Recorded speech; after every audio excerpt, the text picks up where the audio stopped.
Okay, I'm going to try this again. I'm currently recording on a tripod here using a cinema handle to ensure smooth panning. I'm getting a lot of extreme movement from the wind. It's quite windy outside, and it's got the leaves and the foliage blowing considerably. And I want to ensure that I have really clean motion for this presentation.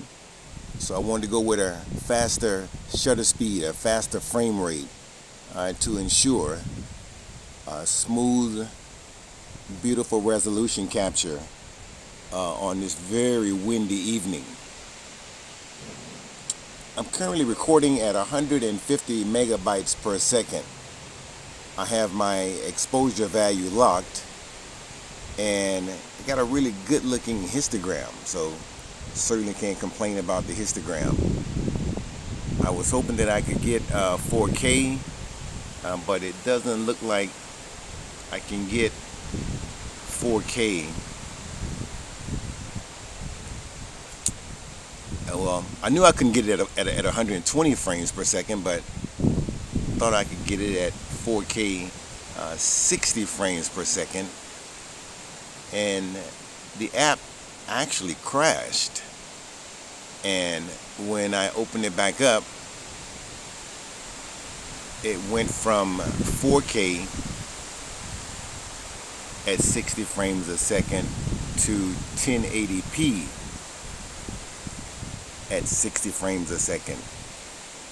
I do want to emphasize that right now it is very windy outside, very windy. So the branches, the leaves, all the foliage is moving with considerable agitation and motion. And so without this faster frame rate, hence the faster shutter speed, there's no way that I would get a crispy image or a crispy resolution with that much motion if I was recording at 24 frames per second.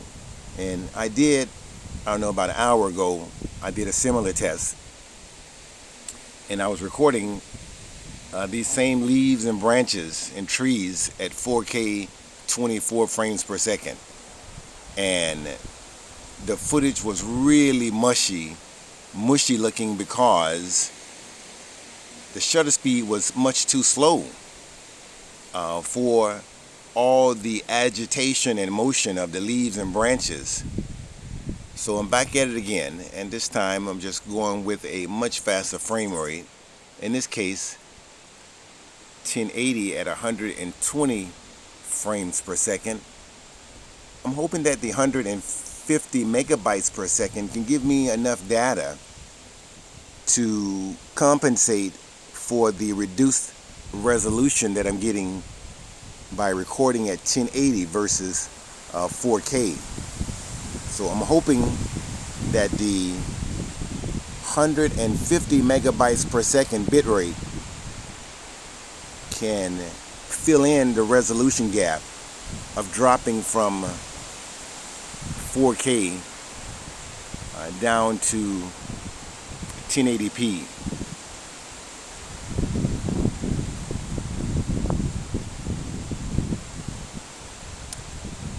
Again, the leaves are dancing and just really being thrust about viciously right now. And I'm certain that you can hear the wind because it's definitely windy right now. This is a windy evening. So this is going to be some blustery footage, and I'm hoping that the bit rate, and of course it's being recorded on a tripod with a cinema handle for smooth panning, but I'm hoping that the bit rate can help me compensate for the reduced resolution. We'll see once I get a chance to look at it all on the big screen. So this is the Xiaomi Poco F2 Pro. The Xiaomi, yes, you heard me right, the Xiaomi Poco F2 Pro that I'm using to record this test footage. on this blustery evening. Thank you for watching, and hopefully the footage is something that both you and I can be able to draw some conclusive points about the capabilities of the Xiaomi Poco F2 Pro.